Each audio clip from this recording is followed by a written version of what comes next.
Welcome to the Audio Group. We're here today to talk about diversity. We're working with SVG Europe Women today. I'm Heather McLean and I head up both the Women's Initiative and the audio side at SVG Europe. So I've got a foot in both of these worlds. Today we're going to be looking at diversity and the lack thereof in sports broadcasting audio, and importantly what we can and need to do to start to rectify this. So this is really about starting the conversation, which hasn't been had definitely over here in Europe. With us today, we have people working in sports broadcasting audio and also those responsible for bringing people into this area so we can tackle all sides of the question. As usual, I really want a bit of audience participation. So please post your questions in the chat for me and I'll try and pick them up as we go along in the conversation. Also, as I'm chairing today, please mute yourselves because I won't be able to keep an eye on you and police things. Right, so with us today are Sky Sports' Emma Penny, Sound Supervisor, Mama Youth Project's Bob Clarke, Chief Executive, University of Derby's Ben Sams, who is Programme Leader for the BSc Broadcasting Engineering and Live Event Technology, and also the BSc Sound, Light and Live Event Technology degrees. Timeline TV for BT Sports, Ella Ozsanlav, who's a sound engineer, Telegenic Sophie Lambert, who's a sound engineer and trainee guarantee, Middlesex University's Anya Davis, a project manager, and NEP Group's Julie Bellani, who is Chief Human Resources Officer. So first of all, I thought we would set the scene with the guys working outside of audio, but involved in bringing people into this area. So we'll start with NEP Group's Julie. So I'm just being pushed out the way by my dog. As soon as I get on Zoom, it all goes terribly pear-shaped here. Right, so Julie, how is NEP approaching increasing the diversity of its workforce overall in terms of your recruitment strategies, and how diverse is your audio team, full-time or freelance today? Right. So I think a disclaimer for those who know NEP. I cannot credibly kind of sit here and say we are in a good place with diversity. I think very few businesses can probably say that. And for us, we just started to focus on diversity and inclusion recently in the last 12-18 months. And so my first lesson is, at least we started to focus. I've got to take a few victories when I have them. And I think we've got quite a lot of people in the business who are starting to have a passion and who are starting to make the connection and are starting to become an ally. I don't like to use the word ally, but we're starting to become supporters of the initiatives. Our reality at NEP across the world is we have 15% female, and the rest are mostly white males. So unless I can find a way to take along the journey those 85% white males, we are not going to be able to increase our diversity because diversity and inclusion are all about role modeling, they're all about support, and they're about the senior leaders, which are quite frankly all white males in our case, wanting to spend some time and go through the effort of bringing in a diverse workforce. So we started about 18 months ago. I keep telling everybody it's a marathon, it's not a sprint. It's going to take us a long time to find, to see some real progress. And I think in our first year, we've defined 4 priorities. One is laying the foundations and just making sure that our policies reflect what we really want to do. It's boring, but we have to do that. We're raising awareness and doing training, including very pragmatic, what is it that you can do? What is it that everybody can do to support inclusion and diversity? We're supporting with some communication. And then where we're having the biggest impact is recruitment. And in recruitment, we're doing there's a couple of areas that we're looking at. One is how we widen the talent pool. So how do we go after more people and different people? If we always look for the same people that we have today with the same qualifications, we actually might get the same people that we have today. So is there anything that we can drop? Is there any degree that we can drop? Do we really need all the experience that we'd like to put on a job description? And then the other thing that we're doing is we're trying to take bias away from our recruitment process so that anybody who's involved in recruiting talent doesn't have to worry about their own bias. We design a process around them that can take care of the bias. I always give the example, and then I'm gonna conclude, of classical music orchestra and selections. In the 70s, there were hardly no women playing in classical music orchestras, and the moment that we started doing screenings behind the screen or trials behind the screen, the number of women increased, and that's because the process was designed to make sure that the director didn't have to think about their bias. They would just listen to the music without associating it to the person who was playing. I'm going to leave it at that. I could talk for hours, but I'm happy to answer any question on our beginning of our journey that we're on. No, we appreciate your honesty. I mean, you get a lot of companies that say, "Oh, yeah, we're doing stuff," but to actually have a company as large as NEP it is a big business, especially in sport. To actually admit we need to do more. We haven't got enough going on. We're so far from that. And if it was easy, I mean, the other thing that I repeat to everyone, if it was easy, somebody would have found the solution, would have marketed, would have made a whole lot of money out of it. But it doesn't mean that because it's hard, we shouldn't do anything. And I think it's about finding concrete ways to experiment, to do something different, to take some risks, and actually start to change the dial. Cool. Yeah, definitely. Now I want to move on to our educators. So we've got the University of Derby's Ben Sams and Middlesex University's Anya Davies. Can you both maybe start with Ben? Tell us what the situation is like at the University of Derby and at Middlesex Uni right now in terms of student recruitment overall for your courses, especially in this a relevant area to this discussion, and how you're trying to increase diversity, or is it possible for you to increase diversity? I know we're going to be talking about low recruitment figures here. What are the challenges you're facing? Okay, well, thanks for having me. So at the University of Derby, we're fairly small in this kind of area. We tried to launch a broadcast engineering degree about 4 or 5 years ago. It was successful in terms of student attainment, but as you said, Heather, student numbers were pretty shocking. And having chatted to other educators in the industry at university level, for your traditional broadcast engineering areas, numbers apart from the 1 or 2 very well-known universities are really struggling. That's across the board, but not just that, the wider music technology. We've got a music technology degree, which is going fewer student numbers across the board, and also diversity-wise, very male-orientated. We've got media production, which is now having to merge with film production in order to actually get their numbers right. It's an issue in terms of student numbers across the board, but actually from a equality point of view and gender equality, for the broadcast engineering degree, we've just had nine graduates finish this year for its last ever year of that degree. All 9 graduates were male. I had 40 applicants in that year. Every single applicant was male. I can't magic up female applicants. That's a challenge.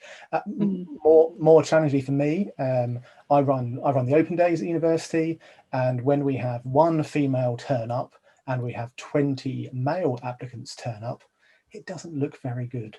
But that's generally the way it works. So straight away, one 18-year-old female turns up and immediately gets a bit challenged, a little bit unsure, a little bit uneasy, particularly when they look at the staff base. And we've got 6 or 7 lecturers in our little area. We're all male, and I absolutely hate that. And hopefully we've got a hopefully we've got a vacancy coming up quite soon, and I am really pushing for our HR to make sure a female gets there, but they keep telling me we're not allowed to do that. And I said, well, it's not right. Yeah. You need that's exactly, that reflects what Julie said about representation, and making sure people are feeling comfortable in order to move up as well. What about you, Anya? Where is Anya? Hi, I'm here. Hey. I joined Middlesex about 4 years ago after I'd 15, 20 odd years in the industry. But what became really noticeable from the outset is the disconnect between what universities are offering standard TV production courses, film production, music technology, and what the industry requires. And we've been trying to push this kind of more engineering-based courses in the last couple of years.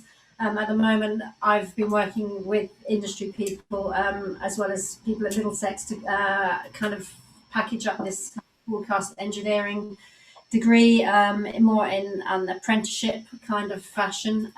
But the feedback we keep getting is that to make it attractive to a more, diverse potential student audience, that it needs kind of rebranding, because, the courses the sexy courses that people want to do are the more creative courses. They're not technically based. So at the moment, we're struggling to launch something against, the wider socioeconomic backdrop. We've had Brexit, COVID, numbers are down. There's a shift to online learning. There are questions over, how do you teach certain technical skills when a lot of stuff has moved online? Is that going to change in the autumn? There are these bigger questions, but I think there seems to be an appetite to pushing towards apprenticeships, degree apprenticeships, and working more with industry. The graduates that we've sent out into the kind of TV broadcasting industry, the feedback we get is that they lack skills in certain areas, and it's a consistent feedback that these degree courses need updating. And the diversity issue is, in terms of gaining and recruiting students at Middlesex, is less of an issue. It's more of a commuter university. We get a lot of people from, North London, elsewhere, so it's already quite diverse, but retaining those students after year one can be quite tricky. A lot of people get put off by the technical aspects of learning, so packaging up something that kind of plugs a skills gap in the industry in broadcast engineering, but is also kind of sexy, so to speak, to 17-18-year-olds it's a challenge at the moment, particularly this year. Cool. Yeah. I mean, that's exactly the same stuff that I've heard with SVG Europe Women for the last 4 years, 5 years. Can't remember how long I've been doing it for, but it is that whole thing about the industry and universities not communicating, and everyone wants to communicate, but then where are the forums to do that? So the fact that you're reaching out as a university to, I know you're talking to NEP and things like that. So I mean, hopefully maybe we can help facilitate something for you. About reaching out and broadening those conversations and kind of almost changing the business model of how universities work. And I think this year has really highlighted that traditional model of teaching and learning is it really needs to shift and change fundamentally if we're going to attract a more diverse cohort when you consider the student fees on top of that. So it's an interesting time. Definitely. And now on to Bob, Mamma Youth Project. Sorry, I'm getting dog. Go away. What are the overall issues that you're seeing in the quest for diversity in broadcasting today? Big question for you. I'm hoping you rant. But what are you seeing specifically in the area of sound from the perspective of Mamma Youth? Because I know you get trainees, graduates going through, working with companies in audio, that kind of thing as well. Yeah, we train a year for audio recorders, and so we basically get 4 in a year because they all tend to do well and then go on into the industry. So we'd like to do more, but we can't at the moment. But and we've been quite successful with women and Black ethnic minority, the trainees getting into the industry. It's, I think Julie said it's quite hard, or Ben may have said it's quite hard, but Mamma Youth Project, because we have our production company as well, we actually don't find it hard to get inclusion right. We actually don't find it hard. And maybe it's because it's what we do. Maybe I don't know. When I see companies not getting it right, sometimes I think, is it because you never thought of it? You're watching us get it right, yet you're not really taking on what we're doing. There should be people in white coats following us around and saying, "Are you making this work?" But they don't, and really they should be, because it's not hard. And I think that we do have a problem. We've still got the thing of, when it comes to women, men being more technical, supposedly, or being seen. I was talking to before this this call. I was talking to a couple of our female sound people who are in the industry, and of course, they're saying, well, it seems it's got better than years ago from what they've heard, but there is still that thing of it being a man's environment, and for progressing, it is that thing of the male.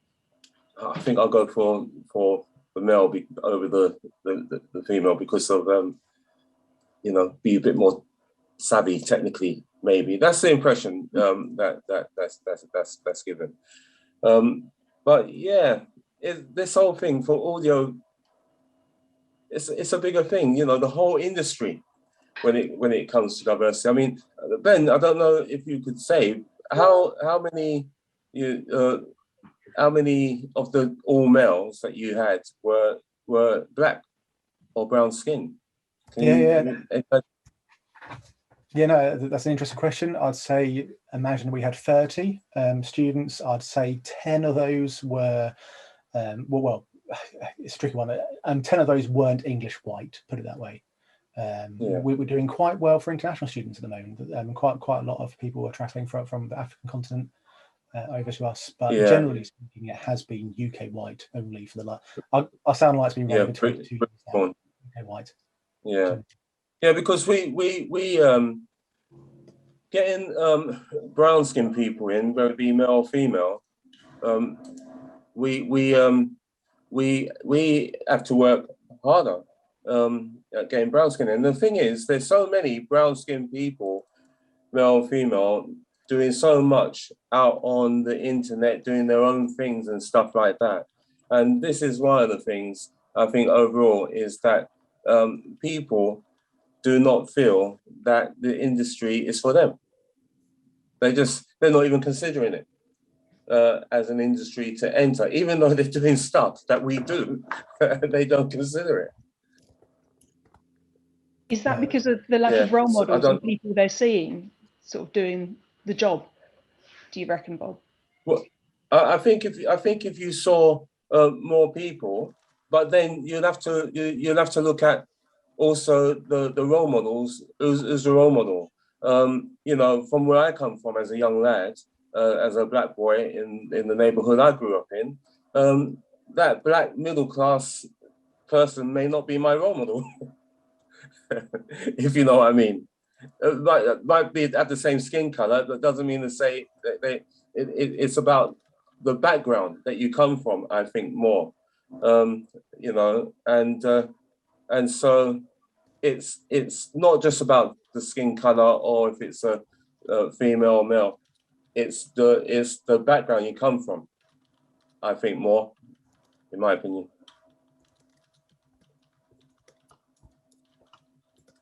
I think you're muted, Heather. You're muted, Heather.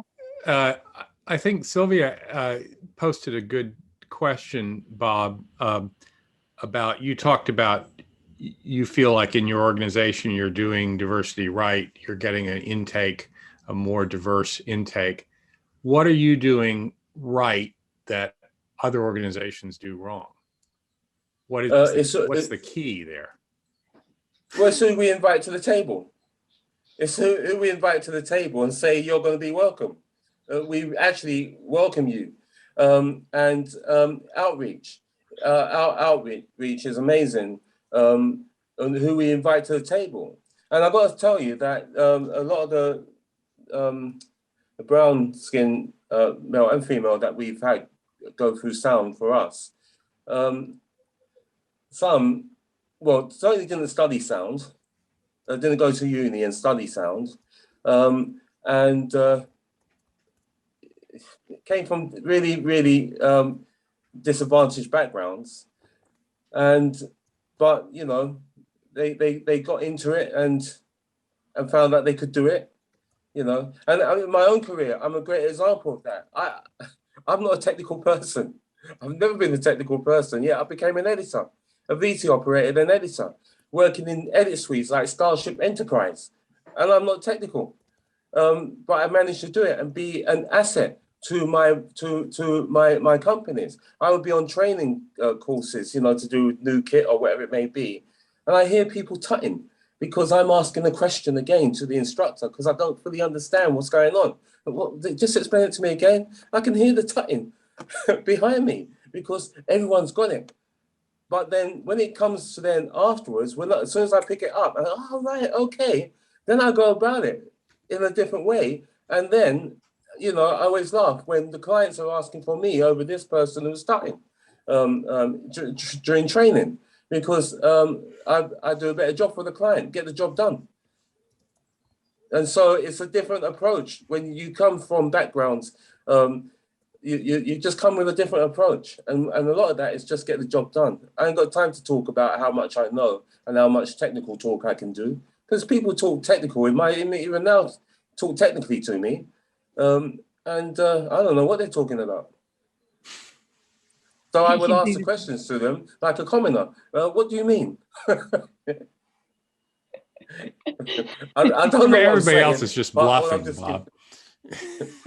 Oh, I asked so many questions one day when I was new kit that came out. I rang and for so many questions one day, and they was trying to talk to me technically to explain to me what. And I said, so you sure it's not going to be deleted from this area if I delete it from here? And in the end, I asked too many questions. He said, I don't actually know. He had to admit he actually didn't know. Because I see people talking technically to each other, and you know, somebody watching from the sideline, so to speak. To me, it's about getting the job done. And what my point is that we've had so many come through us on sound who actually didn't study sound. One person who's now doing very, very well in sound, we suggested do sound. He just wanted to do something technical. And we said, well, why don't you try the sound? Because this is a good job and blah, blah, blah. Now he's flying in the sound area. Cool.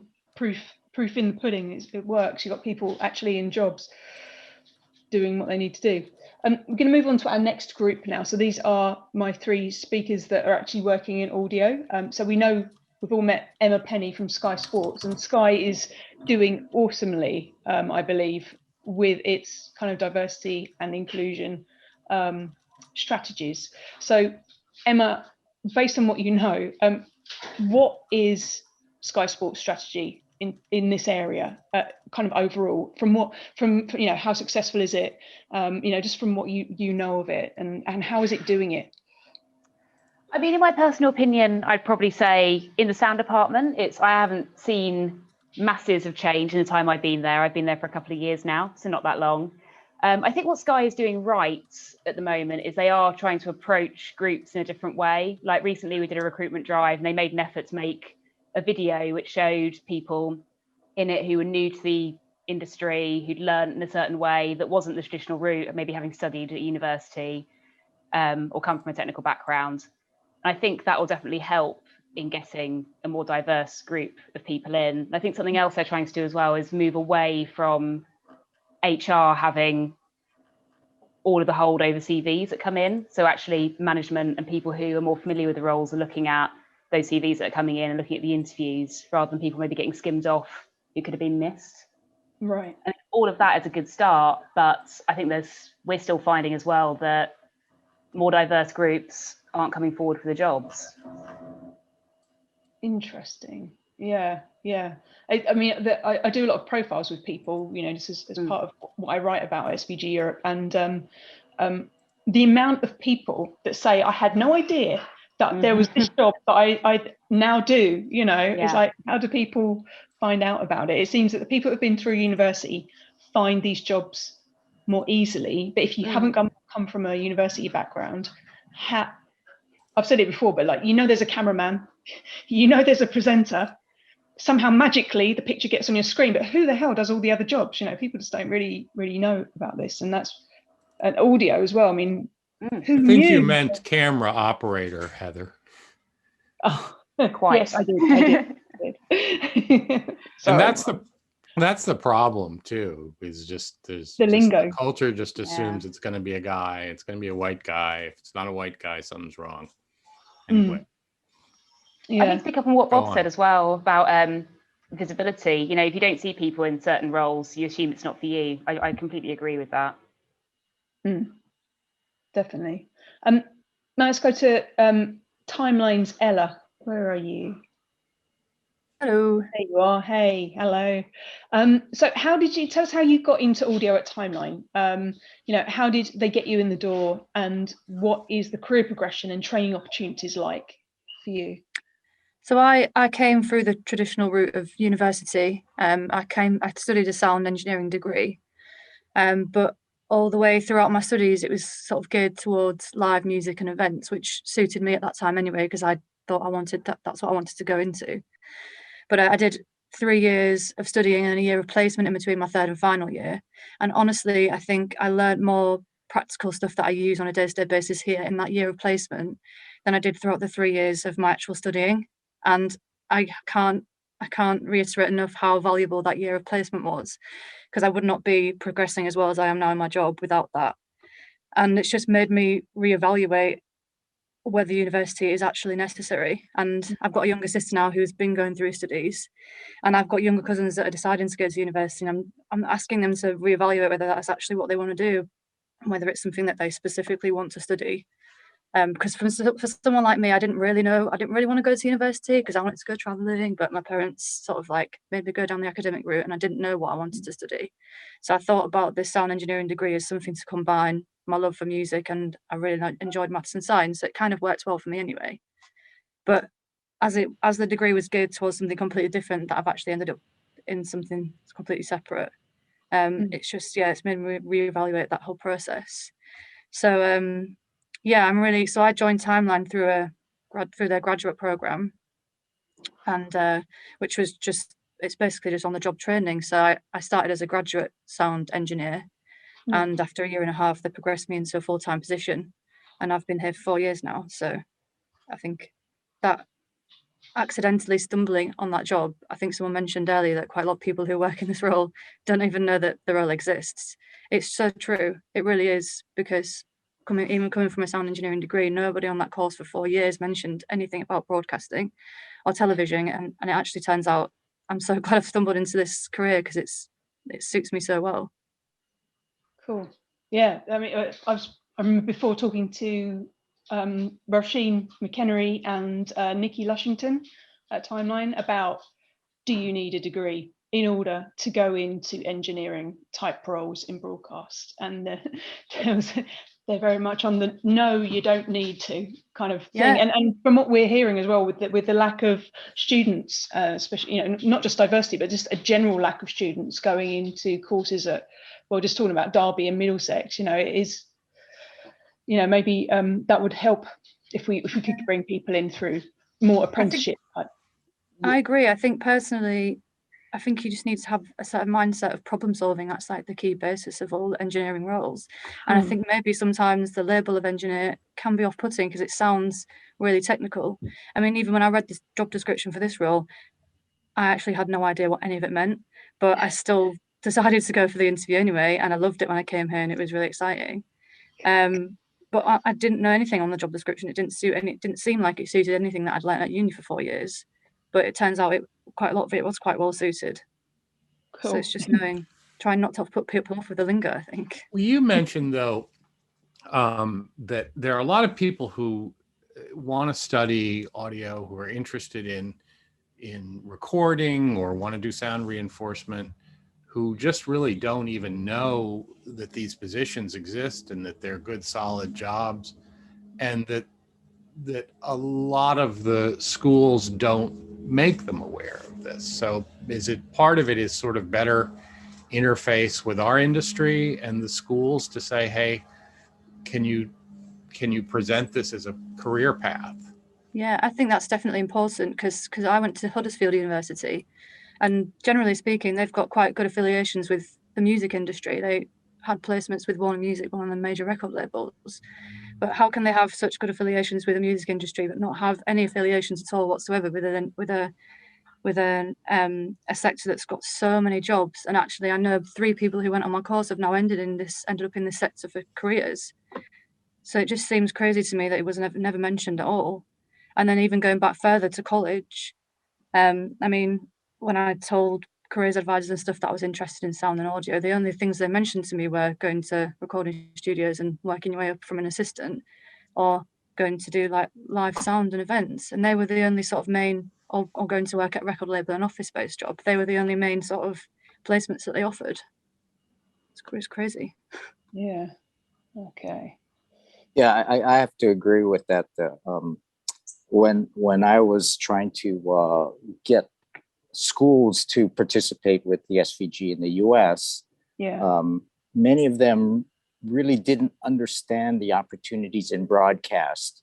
They were pushing master control and studio operations, and they really overlooked a lot of the more common positions that we have. You know, there were, as you said, the presenters and the camera operators, but everyone in between were just seemed to be forgotten. There was no curriculum to involve the students in learning those different opportunities. And I think a lot of it was just because of the way that they had formulated those programs were just based on legacy broadcast operations. They really didn't keep up with the modern technology. And on the other side, many of the students that have gone out on their own and were doing their own videos and doing their own music didn't really know that there were professional opportunities to do that as well. So we as an industry had not done a good job of educating people of opportunities in all of those behind the scenes. One thing that was brought up to me by many students was video. And again, I think just the mention of tours and video just to show them what goes on. I think that's really important because, as they say, you cannot be what you can't see. So if you don't see people doing the job, how do you even know that, there's a possibility to do it? And I think that's where we can do a better job. That also helps the diversity, because if you see people doing those jobs, certainly it gives you that perspective of you can achieve it. So yeah, I think it really is incumbent on us in the professional and the management side of the industry that we have to push all of our middle managers to really focus on that, because they're the ones that are actually in the seats that create the opportunities and spread word among the workers for those opportunities. And quite frankly, I haven't really seen an effort focusing on the middle management to get that done. We're very focused on the high levels and in the C-suite, but when it gets down to the rank and file staff, that message is not clearly heard. So I think we as leaders of companies have to really step it up and make sure that our people in the organizations focus on getting, number one, making the opportunities known, and number two, really doing a better job of communicating it in terms. The word lingo came up several times, and I have to agree. We have to get away from lingo and put things in plain English so that people outside the industry actually know what these jobs are and that they're available. Thanks, Tom. Thank you. I'm getting lots of ideas. It's terrible when I get ideas because adds to my workload, but this is a really good conversation. I like this one. Heather, could I just quickly jump in? Ella, it really saddens me that you had a what sounds like a relatively bad experience at university. That kind of makes me sad. So as a university lecturer here, I apologise. But and I see Andy saying traditional undergraduate model is not fit for purpose. Let me just talk a little bit more about kind of what we do, because I, for one, don't see myself as being a traditional undergraduate lecturer in any meaningful way. And just before this session, I was presenting to the University Derby Teaching Committee, explaining about what we do in an exciting way. We are just about to spin out a CIC, a community interest company, to give our students a business to run in order to then do actual events and actual things, which is absolutely brilliant. We've been doing it for 23 years, but now we decided to make it a bit more formal and actually run it. We offer graduates, or we offer students, every student has the opportunity to do a placement. We get one student doing it every year. That's it. Because most students are happy that, no, not because they don't want to. They actually say we get enough experience on course to not even bother with placement. That's fine. Most of our graduates finish university with a job in the bag already, which is quite exciting. But that's enough of my advertising. What I really want to say is when we anyway, we set it up with an outside broadcast company where they taught our students.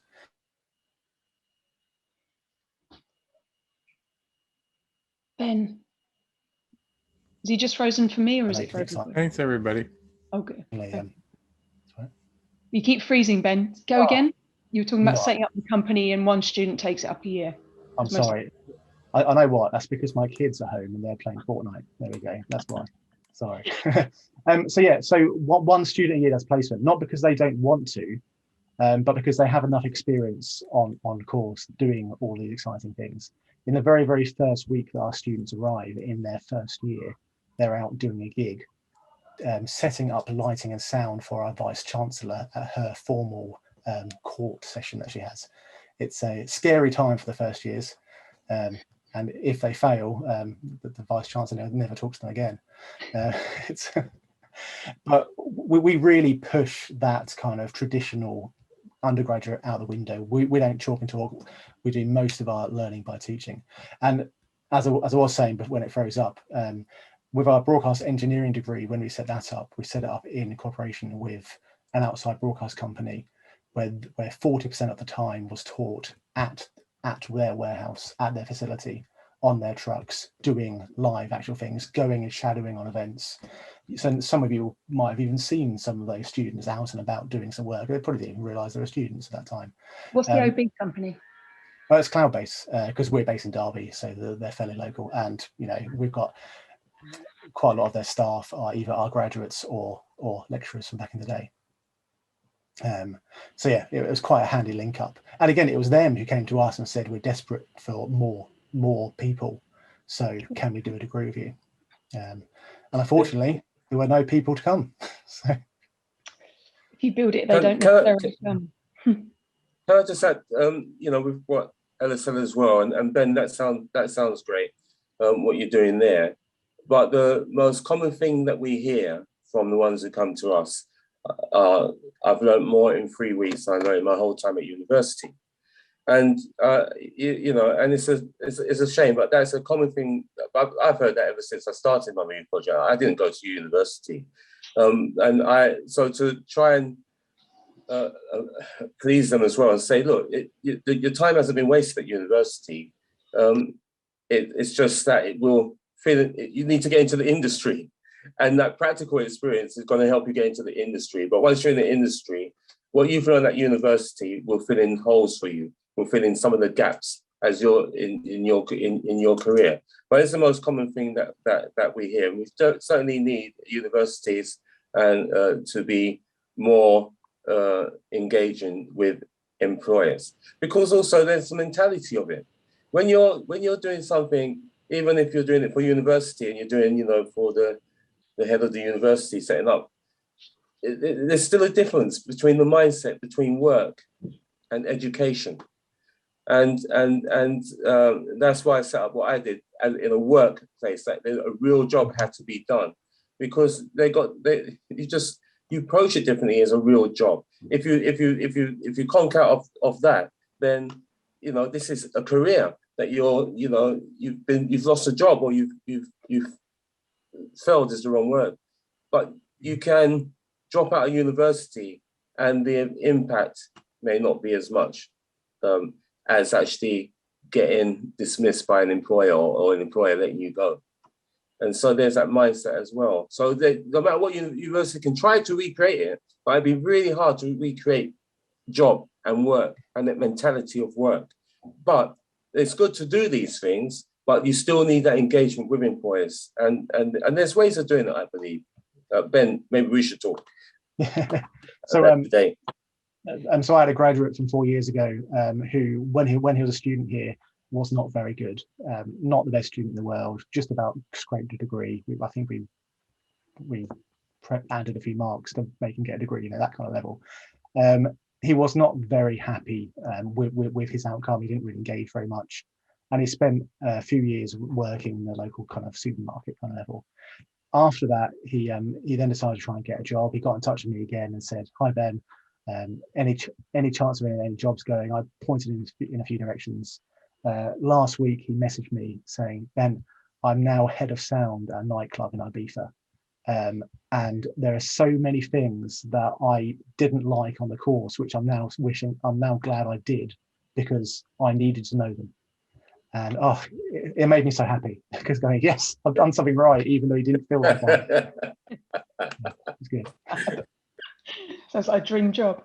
I want to come over to Sophie now.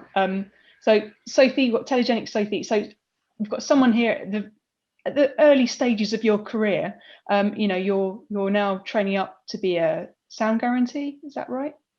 Yeah, cool. So as someone at the beginning of your sports broadcasting audio career, what have you found to be your biggest challenges, and how is Telegenic supporting you? Yeah, I think, like the theme of this whole conversation, I think, was getting into the industry in the first place has been the biggest challenge. And now that I'm in it, I sort of am making pass for myself, which is really cool. But I mean, I didn't know that this industry existed at all when I was younger. I joined the industry when I was 30. I didn't have any sound qualifications. I haven't been to university. I just kept asking for work experience with OB companies. And eventually Telegenic were like, okay, like, do you want to come and work? I was like, yeah, okay. A 30-year-old taking on a traineeship was a big deal for me. I'm surrounded by the 20-year-old graduates, the lads working in the warehouse. I am the only woman in our department. So for 99% of my time on the road, I'm the only woman in a technical role. There might be a couple of women in production, but I've just come back from the Euros in Rome, and out of a whole international OB, I was the only engineer who was female. So it's not just a UK thing, it's everywhere. But I'm really lucky to be at Telegenic because we've got a really good family environment. When you go away on an OB, you are part of a family. It's not like a normal workplace where you come, you do your job and you leave. You're away for a month with that group of people. And so you sort of have to find where you fit into that group. And I'm lucky that I do. And I'm made to feel very welcome and always have been. And the sound guarantees there, don't mind me bugging them in the scanners all day long, helping them do bits and pieces. Now I'm on the Rise Women in Broadcast mentorship at the moment. Cool. Which is really cool. Loads of great opportunities with them. So yeah. Brilliant. No, that sounds really good. It's really good. And you're with Rise as well. So that's interesting. Yeah, I helped a couple of women last year in sports broadcasting with that. It was really interesting. It was really good. But they both loved it as well. So I'm sure you will too. I want to ask them some broader questions now. So this, Tom and everyone else in the audience, if you want to chip into this as well, please do. So first one, very basic question. Why should the current sports broadcasting audio industry, as it stands today, care about diversity? Because I've heard this, but it works. Why bother changing it? If the job's getting done, and there's a lot of white blokes out there that need jobs, but why bother? So why should it care? Why is this an important issue? Who wants to try that one? I think I can go. Go for it. Go for it. Oh, I was going to say, I think it's just important because it should reflect wider society. I think if we're working in a business that doesn't reflect the wider society, you're not really a business that's connecting with that society. So I think it's important we try and change that whole role. I mean, as a retired white man who's been in the business a long time, and as Sophie said, working on the Euros, I think over the 4 wires, hers was the only female voice I heard in the 5.5 weeks, which is just quite incredible. Mm. There's something egregiously wrong with audio too. I think we look at audio as a microcosm and we really see it's really only white guys. And Ian and I have talked about this. We get in a meeting and we look around the room and it's like we're all white guys. And there's something about audio that it's a little backwater. The rest of the production doesn't understand what audio is doing, and audio doesn't really care about the rest of the production. Audio is its own bubble. And that's what I think makes it worse, is it's sort of, audio is sort of disconnected, and it's weird. But a lot of it has got to be just inertia, that it doesn't change because it doesn't change.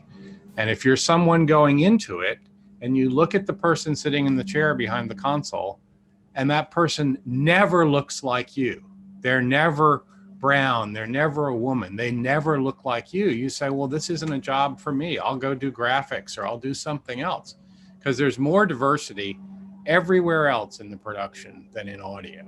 Audio has a particular problem that is as bad a diversity problem as the industry has.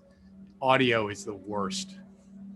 And we've got to get, as Tom says, we've got to get middle managers and everybody on the team to say, what are we going to do about this? And not just complain about it amongst ourselves. We have to mainstream this issue. Cool. Yeah. Roger hit the nail on the head. It really is something that I really, now that I'm out of the management role and had time to really think and understand what goes on, we really have to get to the middle managers, because they're the ones that create the justifications for positions. They are the ones that go out and develop the context in the industry. And if they don't understand what and where those opportunities are, you're never going to get there, because CEOs can only do so much. So it really is incumbent on those in the management, the senior management positions, to make it a responsibility of their managers and their staff to really look at, getting a wide cross section of the population in their staffs. The problem we also have is a lot of the product teams also are very one-sided. And so the requirements that we get are, fall into that self-bias, because the product has been developed around this particular viewpoint that just hasn't considered that there may be another experience that might be attractive. So we've always seen this, male 18 to 35, white, above average income product, because that's the target market that all the product people look at. So, I think the industry in general, yes, has a big diversity problem. Audio is, as Roger said, that mysterious, magical thing that just happens. They tell the audio guy, hey, I want this, and they're scrambling around and it magically appears. And so as long as that keeps happening, they all say, okay, everything's good. The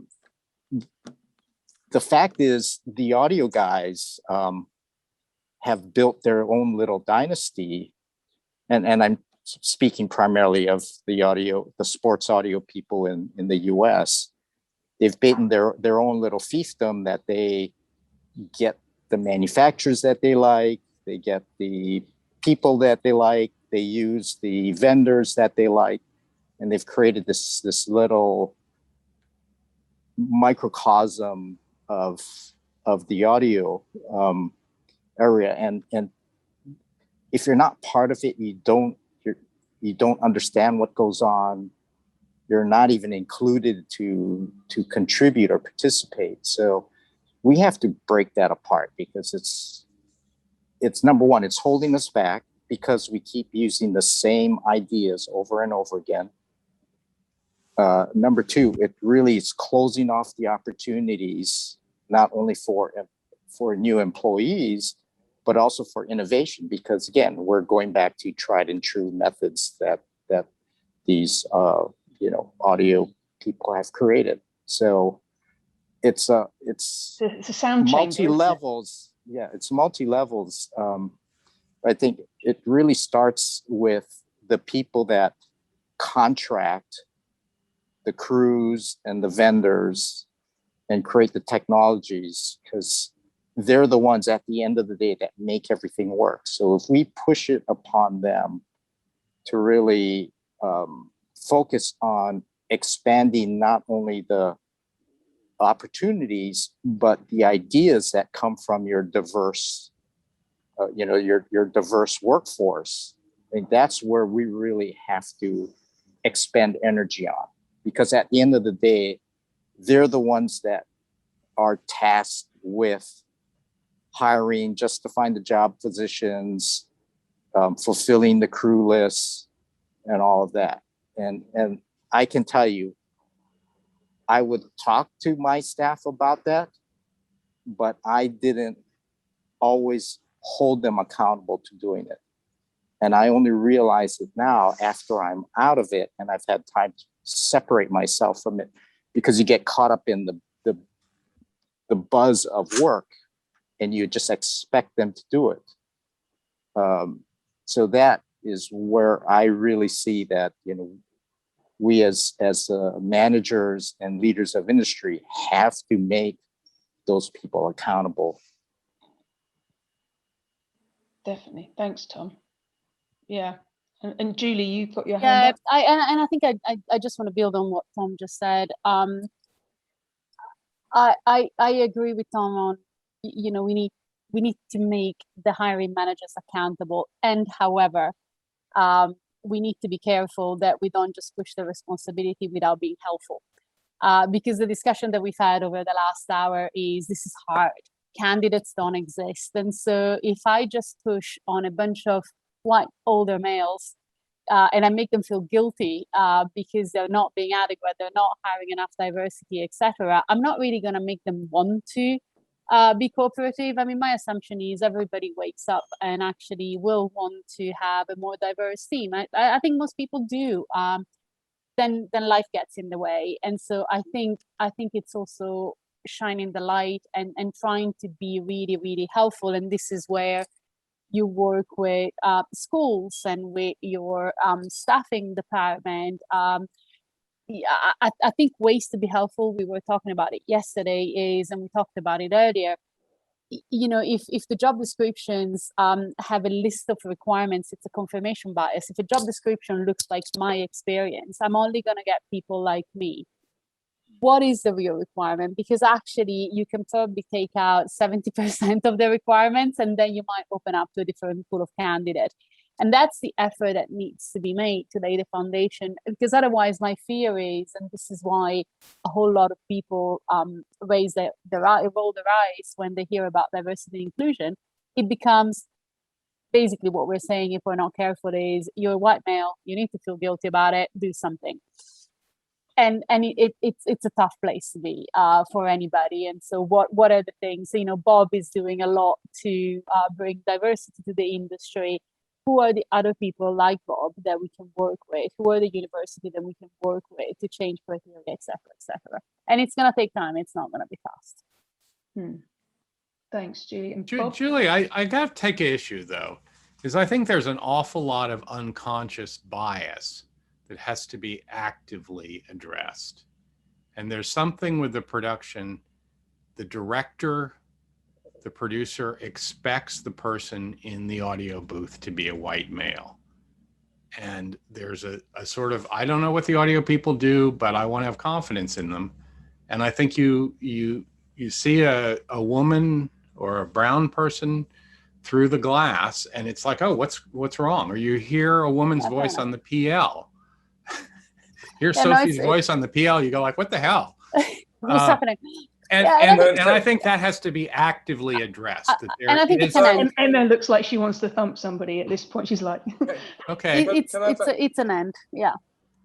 Can I just say, yeah, well, a few things actually came up in that old little 5 minutes. But yeah, I mean, as far as, directors wanting to see certain people, yeah, as an editor, I've had all that. I've won awards for my work. Yeah, I'll be sitting in an edit suite working with a new person.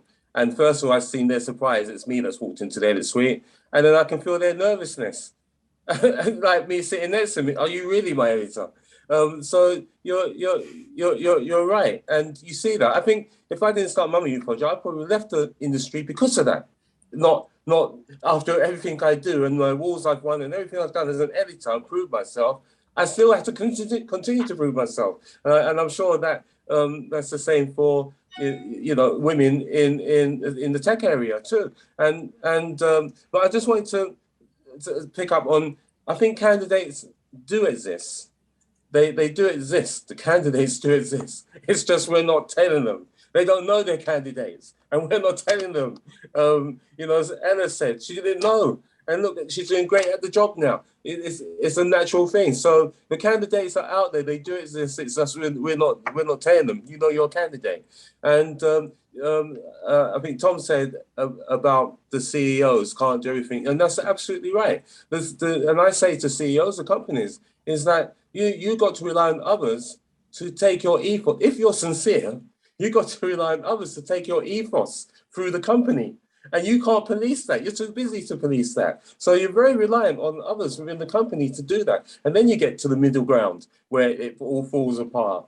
And I see that happening a lot. I think HR have a big role to play in all companies, in all areas. Because if anybody's to put it out there for the directors and others and for the middle management, for those who employ within the company, HR have got to be on point and have got to be the ones that are actually the gatekeepers or to open the gate up for diversity and inclusion.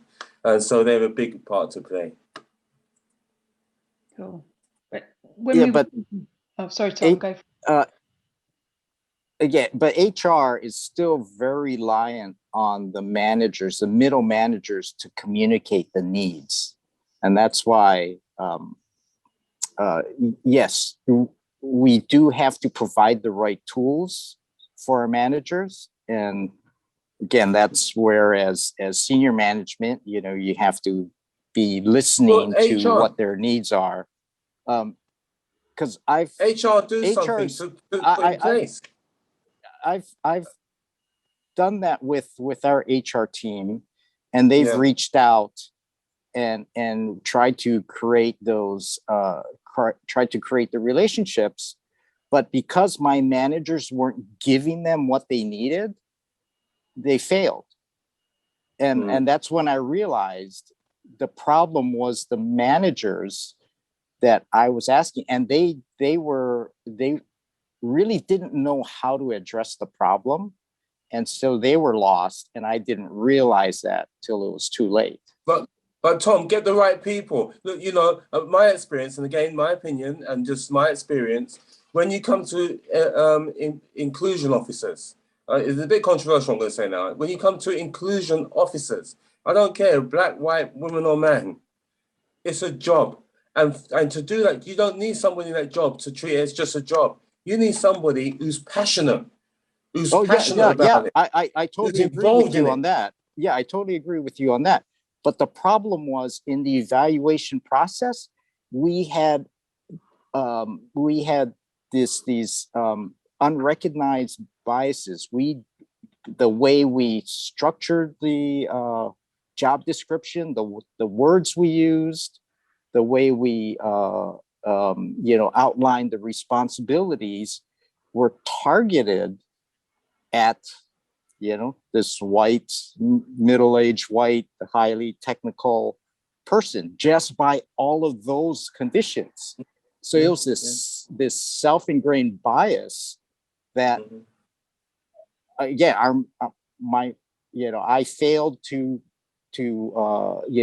tell my managers to take all the jargon out, to make it generic on only the specific requirements.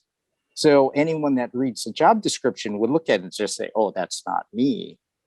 And that's the one thing that it just runs so prevalent, especially in the audio side, because many of the creative people don't really understand it. And so they just totally rely on the audio staff and the managers to come up with the requirements. And again, it's just that self-fulfilling role. They just keep putting the same requirements with the same terms and the same, so that's why we haven't broken out of this, because it just keeps repeating. I hear this even in the language. I hear people in audio talking about the mixer, he does this and he's going to do that and he needs to plug this in. And it's like we have to break this at every level. And when we hear somebody say, the mixer, he does this, we need to stop them and say, you mean he or she does that, and we need to start being militant. I wanted to ask Sylvia a little bit about El Bougeon. Do you mind talking to us about that for a second? Because I think this sort of outreach to schools is really interesting. Yeah, it's a French organization. I'm not a technical person, so I wasn't directly involved in it. I'm in the video industry, but in marketing communications. Yeah. But in a previous life, so when I was working at Gemalto, digital security, I was chairwoman of a women's network in the company. And that was one of the things we did. So this organization would send women in technical roles to talk at high schools to young girls when they're at the age where they start making choices that might affect their career later in life. And so they would just talk about what they do, how they got to the role they have and what it involves. Because many times girls can be intimidated by the idea that if you go into very technical roles, you'll be a geek, and that's not very attractive, and that's not, you won't have any social life. So that's a kind of stereotype that exists, that as a technical person, you would have to just be passionate only about technology and nothing else, no social life. So they go basically to show what their life is like, that they can be mothers as well. They can have a life beyond their technical role and it still works. So that's what that association does. Well, I know we've got Andy Beale from BT Sport. Hi, Andy. And Rasheen McHenry as well from Timeline TV that do all BT Sports technical stuff. And you guys do the same thing. You go out into schools and talk to kids, but you're going even younger, aren't you, Andy? You've spoken to primary school. Yeah, absolutely. So hi, everyone. Nice to see you all. and I agree with so much of what's been said. I have to say, Tom, before I just answer your question, Tom, I think HR are to blame as well as your senior managers, right? Because if your HR department were doing the right thing, they would have stopped the senior managers. So I agree with Bob. I think everyone's culpable.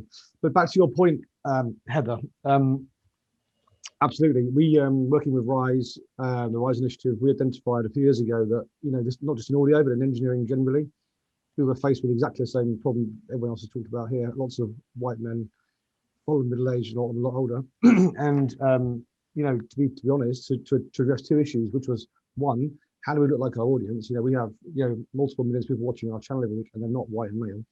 And how do we look like our audience so we can communicate better with our audience and represent our audience better, not just production-wise, but in the technical roles that support it. And also because I'll be blunt with you, the white male demographic that was occupying our industry was getting very old very quickly, and we were facing a genuine skill shortage, right? And fixing both those problems seemed to be at part, you know, we could do both at the same time.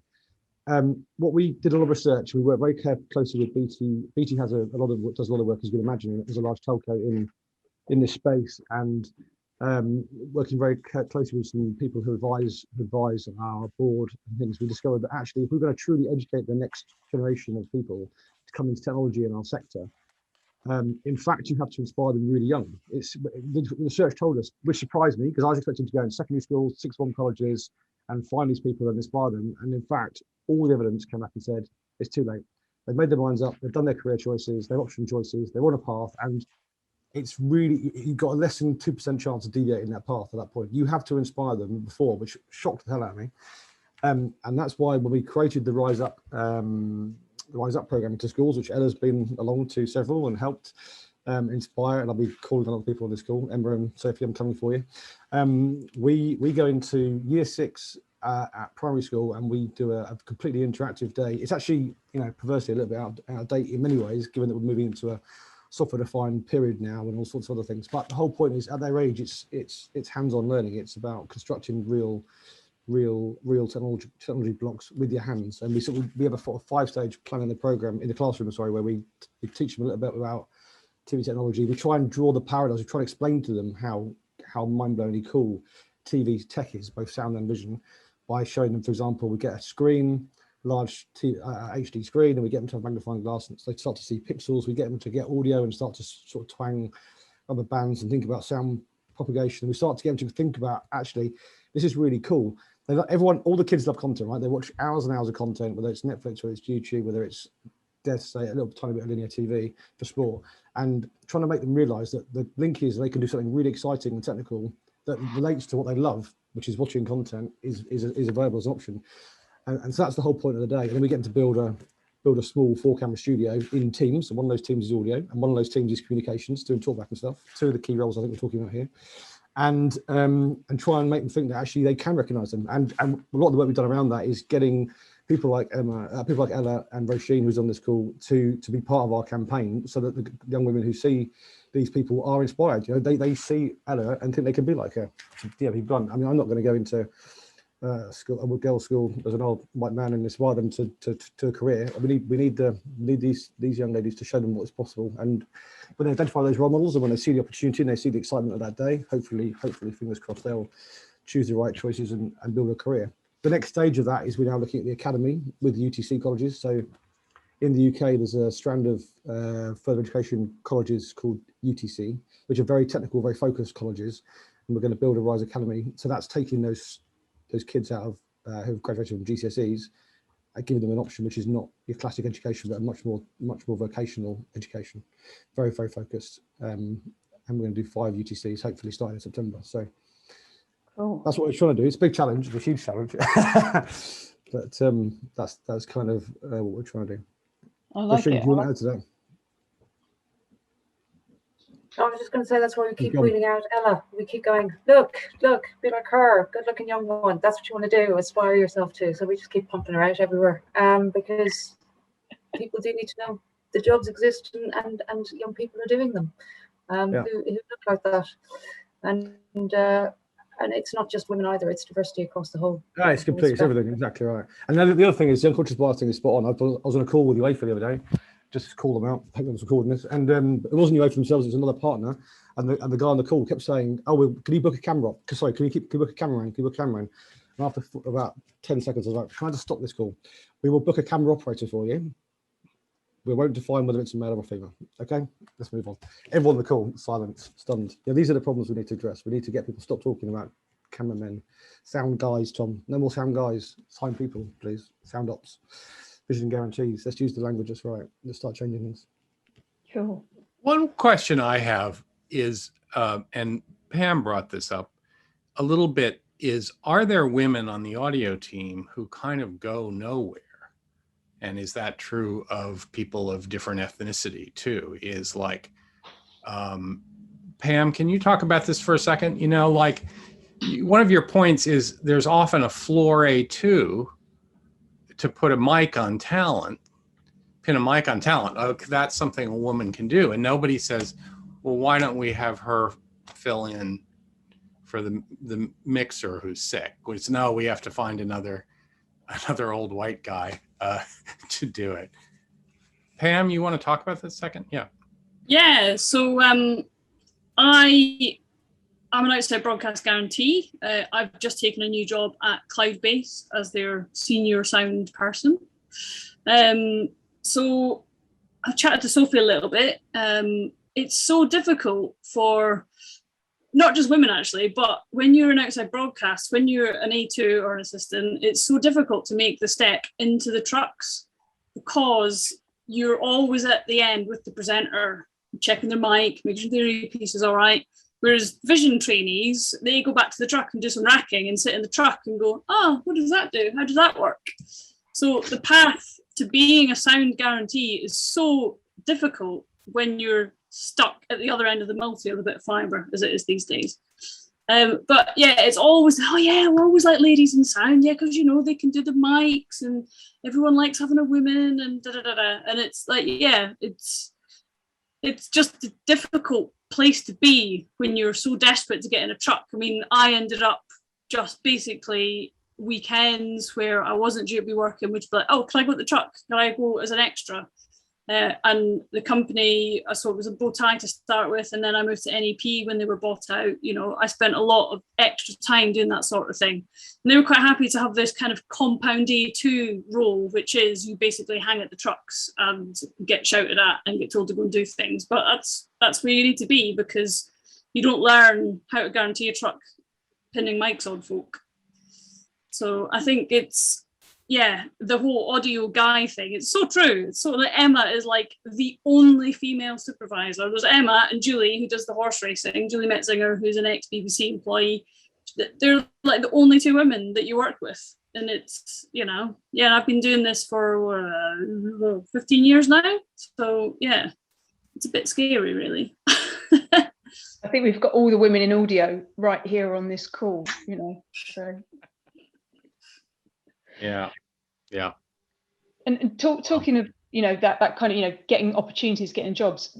The next big question I wanted to ask was, how do we create opportunities in sports broadcasting audio for a more diverse workforce? You know, how do we, anyone got any ideas? You know, how do we actually do this? And also, how do we attract people into this industry, into audio, in sports broadcasting, and not into music? Because that's where they all go. I teach Kung Fu. I've got a Kung Fu student. She's just, well, she should be starting university in September this year. And she wants to go into sound. Like I was trying to sell her, oh, sound degree. Oh, great. You know, there's loads of stuff you can do in sports broadcasting, but she wants to go into music, so into a studio. So, you know, how do we pull people in? Any idea?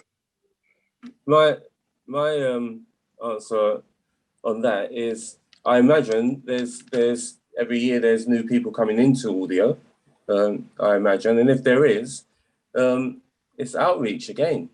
It's to me, it's all you could do special things, and special things can cause a few problems, such as, you know, if I'm employed and I find out so they employed me because they needed a black person, I'm not going to be too happy, even if I've got the job. I'm going to be like, what? So I'd rather be employed naturally Oh. I think I've lost my... We've still got you, Bob. Have you still got me? Okay. Yeah. Well, I'd rather be employed naturally. And so it's the outreach and who you invite to the table. That's my answer to it. Any other comments? Anyone want to chip in? Yeah, I love the thought about trying to get the kids excited before they hit university, because it's true. When I was in high school, I saw what broadcast was, and that interested me.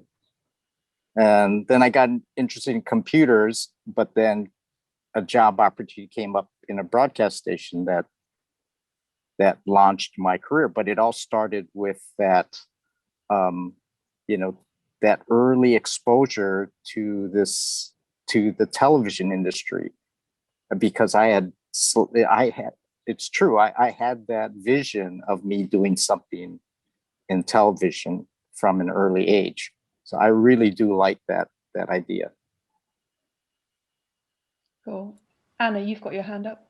Well, yeah, I just I liked what Andy said earlier about going into the schools. It's really, really good idea. I mean, I've got two teens now who are kind of thinking about what options they're going to take, what pathway they're going to go through. And it is now, 14, 15 that they do have to kind of to sort of choose in a way. I mean, I'm a scout leader, and we've got all sorts of opportunities for sponsoring badges and generally getting the kids doing stuff like that. And a lot of what Andy was talking about would definitely kind of go hand in hand with that program. So there's opportunities, hello Kat, to get in front of lots of young people. I mean, Scouts is really age 6 too, and it goes all the way up to network of 25. So huge opportunities there, and that's countrywide. Anna, oh, sorry, Bob. So just very quickly, I agree with all that, and the young ones, great, yeah, the young ones. But don't forget, honestly, there are young people, older people doing sound on the internet and doing jobs and working for free because they don't think they can get paid for it, and don't know that they can be working in this industry and getting paid and start a wonderful career. Let's not forget them. Yeah, no, that's great, isn't it? Definitely. Yeah, I agree completely, Bob. There's loads of these youngsters who are clearly more technically competent than most of the production people who are making great content every day. Anna, when you're putting out the Scouts, it's interesting you mentioned that. We've got a conversation open already with Kathy O'Brien, who's the head of the reward program at Scouts, trying to get the Rise Up scheme affiliated with a badge. That can be done either in school or done with the Scout group as an activity one night to try and get that sense of reward and try and make it sticky so people remember it and carry it through. So that's one of the strands we've already started. Exactly. Brilliant. That. Okay, well, if you need any contacts in Scout Scotland, give me a shout, because I'm obviously based up here. Yeah, that'd be great. That'd be really good. Thank you. Well, also we're looking for people to help us run the program in Scotland. So we're talking to QTV and STV about doing the program. So if you want to be yeah, give me a shout. I'm down in Irvine, just south of Glasgow. So yeah, give me a shout. Oh, you're perfectly located then. Yeah.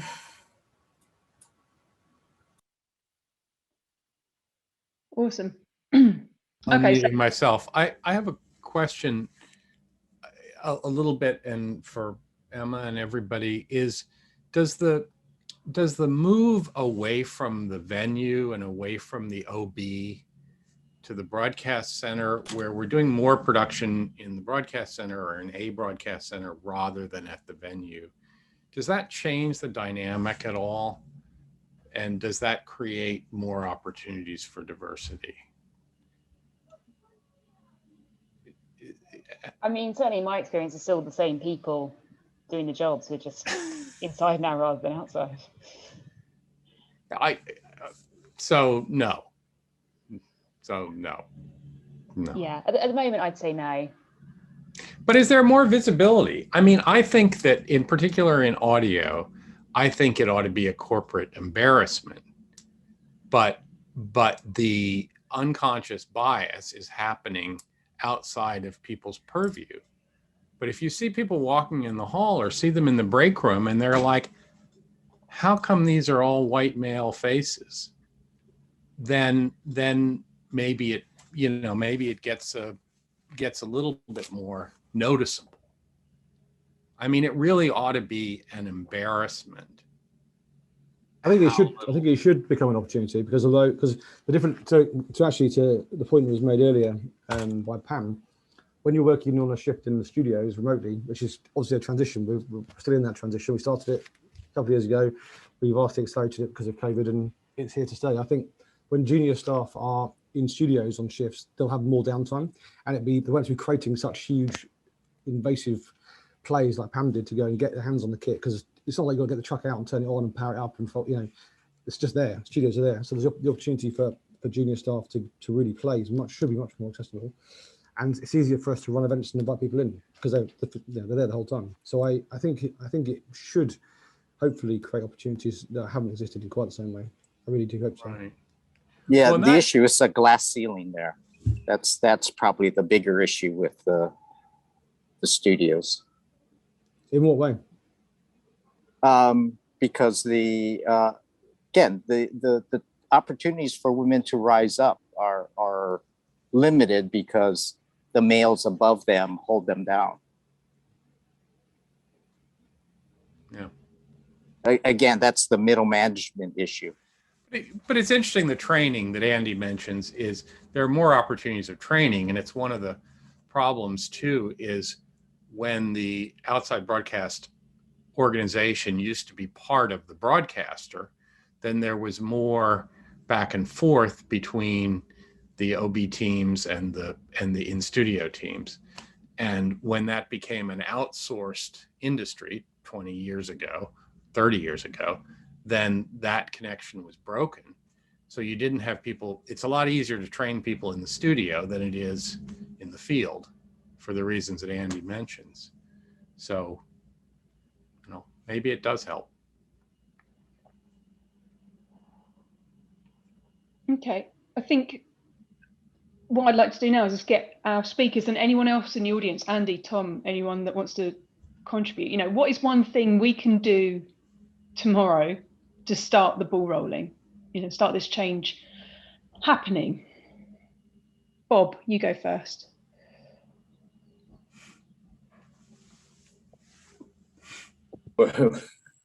Well, thanks for that. It's well,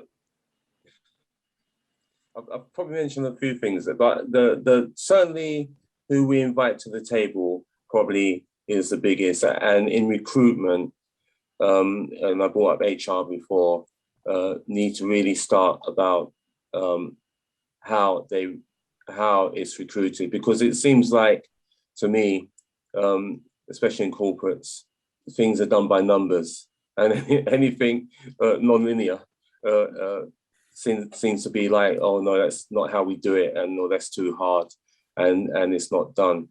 And when it comes to inclusion, it's your recruitment officer who you need to recruit somebody who's passionate, not somebody who's worked at that company and this company and got done diversity there and inclusion there. Get somebody who's not part of that world, who's just involved, because they will bring passion to the job. But then what the corporates have got and companies have got, will they listen to them? Or will they get them to fall in line with the corporate way and bar like the rest of the sheep? But, somebody's got to take the punt. And it's good for business. You asked earlier, why inclusion? Why should we care about inclusion? It's good for business. It's good for the bottom line. Anyway, that's me. I said a few more things there, Heather, sorry. Go for it. It's all right, Bob. I agree with you. I agree with you, Bob. I'll go next. And I think Bob's 100% spot on. If businesses are going to succeed, this has to be done, has to be embraced, because businesses that don't are going to fail spectacularly. And what you can do, we can get involved in some of the programs. I know there's some more stuff, Heather, in your world, but in the Rise Up program, get involved with that, come volunteer. There's going to be loads of opportunities there. So, you know, and I know we're doing the same thing in North America. So those are interested, there's a Rise Up strand now, and there's a Rise strand in North America, which we're hoping will spin out into Rise Up. So no reason that you can't be involved as well. So, you know, get involved. There's things out there to get involved with. Thanks, Andy. Who else? Who else has a top tip for us? So I'll take it from the management side of things. We have to get our managers, hold them accountable, and we have to give them the right tools, and they have to give us what they need for that budget wise. I mean, at the upper levels of management, you know, we have diversity budgets, we do all that, but again, the middle managers don't, they at least from my experiences, they don't put that first, and they just look at meeting their immediate demands ahead of it. And so if we don't make them recognize that this is really the priority, it just gets pushed down the list. And so we really have to hold them accountable for it and fund what we need to make it happen. Everything from outreach to apprenticeship positions, because they're the ones that create those budgets. So we need to make sure that they do that and hold them accountable for doing that. And that's one thing, you know, as Bob talked about HR, you know, HR can only do so much because, again, it's those managers, the crewing managers, the production managers, they're the ones that are piecing all of these requirements together. And if they don't put diversity first on their agenda, it's not going to go anywhere. So we really have to concentrate on getting that message to them and making it a priority in their everyday assignments. Thank you, Tom. So Sylvia's written, here, Sylvia, go on, you can say it if you like. Okay, I was just saying that if middle management is mainly white males, they might feel threatened by the idea of diversity. They might fear that they will lose opportunities for promotion, or maybe even lose their job if they're looking for different kinds of people for those jobs. Yeah, and that's why as the senior managers, we have to understand, are they the right people for that position as well? So again, it's up to us to make sure we have the right managers and that they know what their priorities are. Sophie, you've got your hand up. Yeah, I guess my two pennies worth, as somebody who someone took a chance on me when I didn't have any qualifications in the job that I now do, but I had the life skills and I had the desire to do something, and I had the right attitude and the drive to be where I am now, and I've got the drive to go much further. But if nobody had ever taken a chance on me, you know, even if I'd applied formally for the job that I have, I never would have got it, even though I probably would have been the only girl that had applied. But because I wouldn't have met any of the nonsense list of things that you have to have, which you don't really need to have to do the job that I do. You know, like Ian said earlier on the chat, you know, at least half of being a good sound engineer out on the road is the social aspect of it. People need, you know, you're going to be with everybody for that whole time, with different people, with a whole diverse workforce. You know, in Rome, our production crew were Italian, a completely different culture, you know, and if I didn't have the life skills that I have, regardless of what degree I have, I never, you know, I wouldn't be as successful as I am. I think the broadcasters and the OB companies need to open their minds a bit to older people with more, you know, more of the skills that you need, and teach them the technical stuff. You can teach somebody how a microphone works, how you want them to run a position. You know, that stuff can be taught, but you can't teach somebody how to, you know, interact with the talent. You can't really teach somebody how to be confident when everything's falling apart, or to problem solve, you know, lots of those skills, loads of people have from different walks of life. You just need to teach them the little nugget on the top that gets them on their way. Perfectly said. I like that.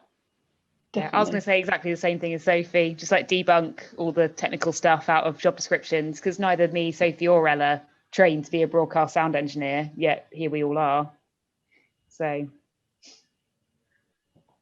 yeah, it's about diplomacy and cool-headedness more than anything. I don't think, you know, audio engineers are particularly technical. And the technical part of it is a tiny part of it. I want to say, while I've got the floor though, Heather, I think one of the things is white guys like me and Ian and Andy have to sort of say, hey, we're not going to accept this. I'm not a racist, and I don't want to be in a group that looks like they're racists. If I'm in a group and it's all white guys, I'm embarrassed by that. It smells bad. And I think that those of us who are bothered by it have to start to make more of a stink about it. That's my 2 cents.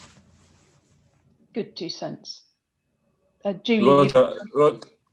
Roger, I really don't think people are racist. In fact, I know a lot of, you know, I know a lot of my friends and whatnot. I'm not thinking people are racist. It's not that I know when a racist is in front of me. Just, you know, you grow up knowing. So it's not a case of thinking that people are racist. It's just like people tend to employ, you know, even on the social side, when people in the workplace talking about, you know, we get our alumni talking about the people around them all talking about the horses they own, you know, and this person's just come from an estate in Peckham. And it's like, you know, how do I fit into that? So it's yeah, it's not, I wouldn't concentrate so much. I'm just saying, I don't want to be in a group that, for whatever reason, doesn't allow women in and doesn't allow people who aren't white in. And that's what audio is right now. Well, it's probably other white people that see you as a racist rather than a lot of black people, to be honest. That's my opinion. And then that lies in another problem. That brings another problem to the table.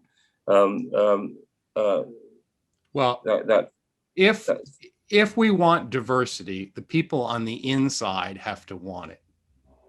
It can't be just the people on the outside wanting to get in. The people on the inside have to open the door. It's what Tom's talking about.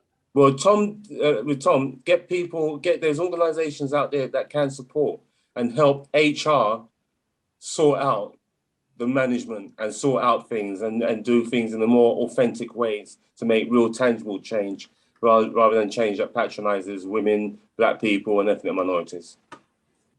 There's organizations that can help. Yeah, it's really the recognizing the unintended biases, because that's what I see is been the roadblock and continues to be the roadblock, is everyone has good intentions, but they don't understand, they don't recognize that just the way they're conducting themselves has a bias. And that's, I think, our biggest problem. We have to educate our staffs about unintentional bias. But when you start making people feel guilty, but when you start making people feel guilty, people have feelings of guilt, do strange things that end up making things worse.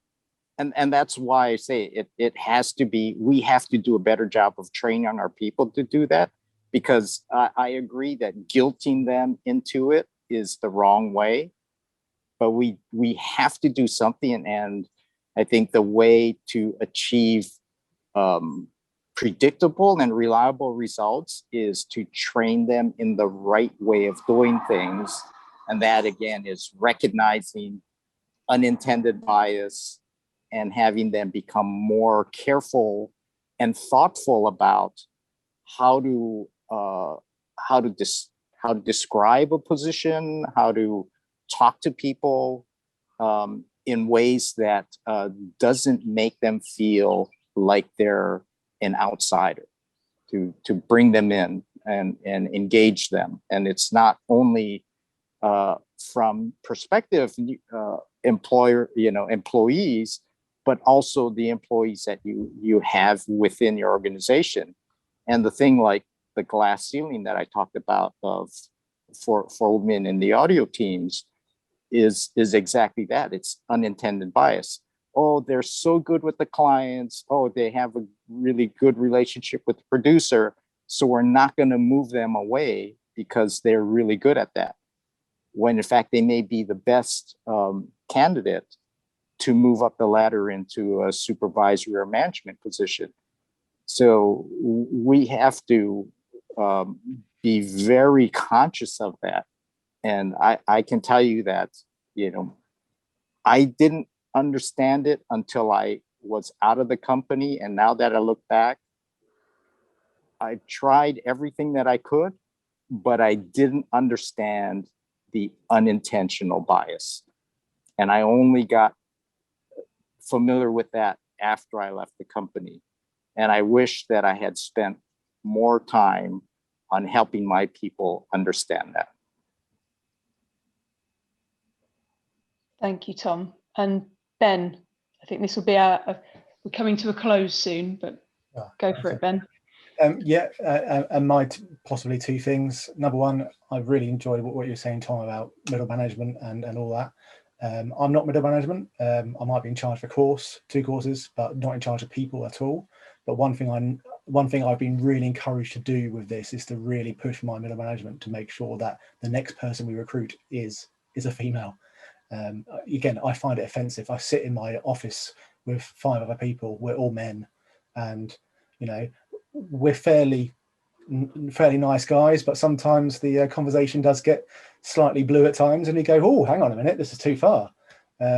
But yeah, we really need much more diversity. So yeah, thank you for that. I've been really encouraged to push forwards on that a bit further. And secondly, diversity, equality, all of that. I have quite a few students coming out. I love to try and set them up with jobs and set them up with where they're going. Out of every single student that I've seen, the ones that struggle hardest to get jobs are females.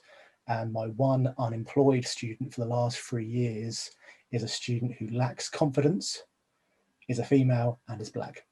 And she's struggled to get a job anywhere, because she doesn't have the personality in a way to really push herself out. All my confident students get jobs quite happily. It's the quiet students that can't quite push themselves out. And I'm afraid she ticks those 3 boxes. She's a woman, she's black, and she lacks confidence. And I really struggle with that. So there you go. That's my 2 things. Thanks, Ben. That's interesting. I think we could sit here for we've already sat here for quite a long time, but we could sit here for a really long time. Just going through this. Does anyone else have anything else they'd like to say before we close?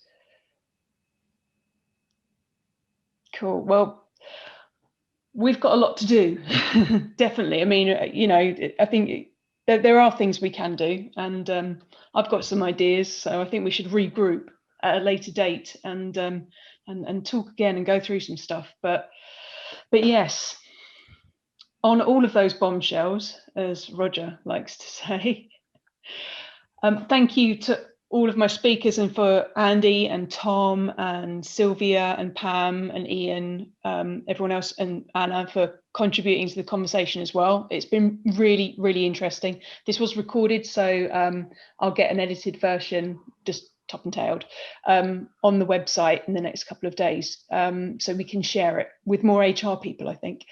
But thank you very much, and keep an eye out for information on our next meetings, and hopefully I'll see some of you next week in London, and if not, then in September we've got another event in London, fingers crossed. So I'll see you guys there. Heather, thank you so much for putting this conversation together and inviting all these great people to talk about it. I think everyone here really appreciates it and your hard work on this. Thank you.